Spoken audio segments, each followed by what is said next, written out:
Namaste. My name is Sandeep Solanki. Today we are going to learn a yogic breathing. In one of our videos we have seen yogic breathing, which is a combination of three-part breathing where we are using abdomen, the chest and the clavicle all together combined, which is also called as yogic breathing. But the purpose of this video, yogic breathing, is a little different. This is more for preparing ourselves towards pranayama, not for a complete breath, not for a friendly breath where it's a combination of all three things together or all three parts together or all three sections together. In this video, we are going to learn the second variety of yogic breathing, which is preparing ourselves towards pranayama. So what is the difference in this particular breathing, in this particular yogic breathing? In this breathing, we use our attention to move from the chest towards the abdomen. But there is one change in this. Mostly when we breathe in, either we can have an approach from down to up, where we move from the abdomen to the chest. Sometimes we also involve the clavicle. But here we are going to move our attention from up to down, from the chest towards the abdomen. Mostly when we breathe, the chest expands and the abdomen comes out if the purpose is to make the breath complete. But here, because we want to prepare ourselves towards pranayama, there is one simple change, which is also very effective change. Here, when we breathe in, we allow the chest to expand, and then instead of pushing the abdomen too much out, we allow the abdomen to come partially out. When this happens, the pressurization exerts along with the abdomen also down towards the pelvic floor, which is very important area, which is where we want to direct our energy towards there, the pelvic area. So here when we breathe in, during inhalation, the chest will expand, the abdomen will come partially out, and we will experience what happens below the abdomen into the lower abdomen region, below the navel button. And when we exhale, as usual, the abdomen will go in and the chest will also collapse. In a normal breath or in a deep breath or in a first part that we saw, the yogic breath, both were coming out fully because there we wanted it to come out to increase our lung capacity. But once the lung capacity has improved, then we have to go to the second phase where we now start controlling some movement of the abdomen wall. Again, the purpose is very clear, that the pressure can be exerted more towards the pelvic region. When we do this, it allows us preparation to enter into the basic breathing pranayama or the kumbhaka part little later on.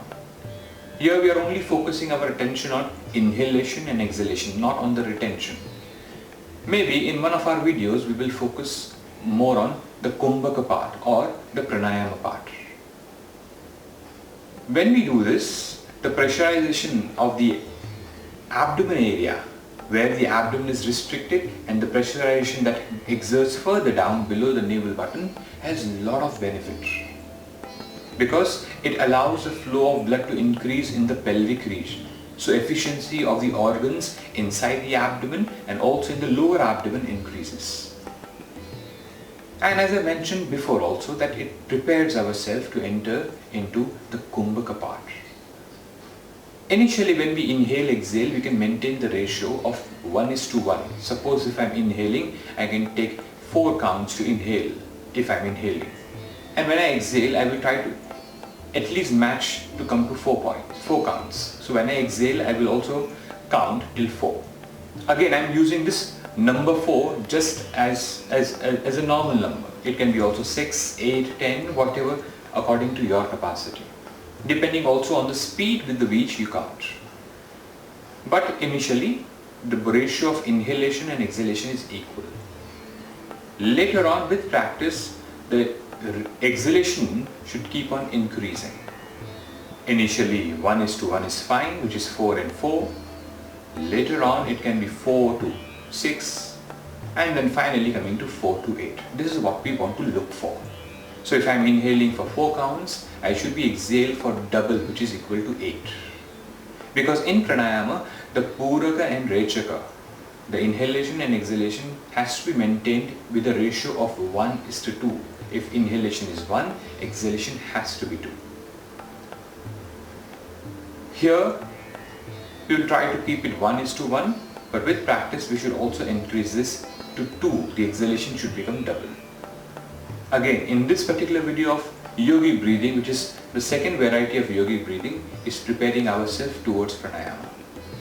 So focusing more on gradually increasing our breathing capacity, especially our exhalation, not suddenly but gradually. Whenever you do pranayama or whenever you bring any kind of modification in the breath, it should be always gradual. The faster the change happens with the breathing, there is sometimes a greater possibility the breath can start getting disturbed. That is not what we want. We want the breath to move in a very gentle, rhythmic way, and the change that happens in the breathing should happen in such a subtle way that the breath can continue to accept the change without it getting modified and getting disturbed to that extent where the whole purpose of breathing is lost. The purpose of breathing is at the end of breathing, we should feel the breath calms down. Sometimes the breath becomes quiet, silent. That is the purpose.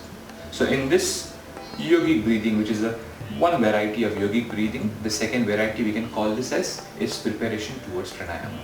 Again, I want to mention here, repeat here again, so that you can get a little more ingrained, is when we breathe in, the chest expands, the abdomen comes out partially, and when we exhale, the abdomen goes in and the chest collapses.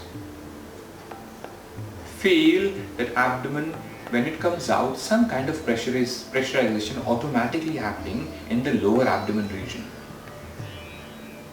And I leave it up to you how much you want to keep your ratio. Initially, whenever you start, keep it 1:1.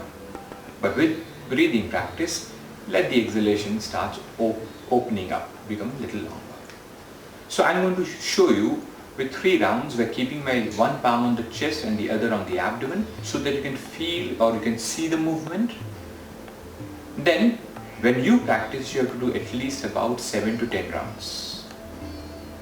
The more you do, the better the connection with the breath will happen.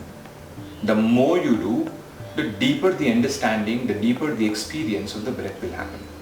And also the benefits will multiply. At no point of time we are holding the breath. Maybe sometimes at the end of inhalation, if the breath gets held automatically for a second, it's fine.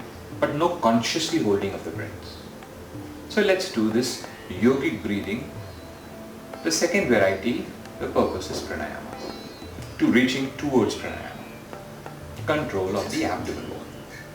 So I'm keeping one palm on the chest, one on the abdomen. When I'm inhaling, I'm expanding the chest. When I'm expanding the chest, I can feel the 3 dimensions of the chest, the anterior, the lateral and the posterior. And then the abdomen comes out, but it comes out partially, it doesn't come out fully. And because it comes out partially, I can feel the pressurization getting exerted towards the lower abdomen. Now I exhale. Abdomen goes in gradually, not suddenly. The chest also starts collapsing from all the 3 sides, the anterior, the lateral and the posterior.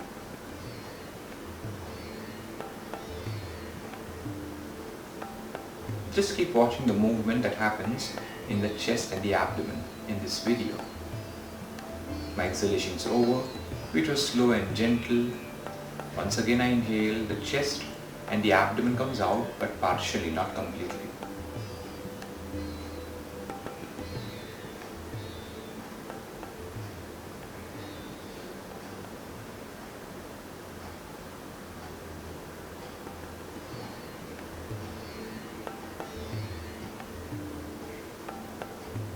I'm exhaling, the abdomen is going in, the chest is collapsing gently. It's a gradual movement.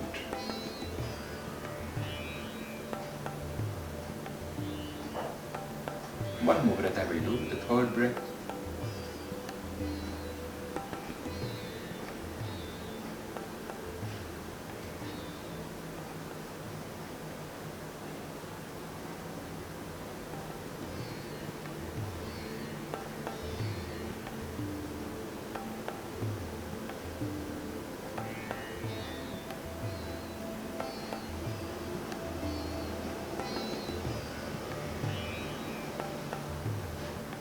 and after finishing the third breath, I release.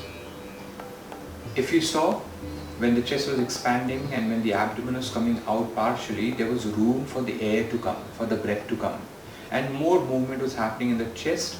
But when the chest was expanding further, I could feel actually some pressurization of the lower abdomen.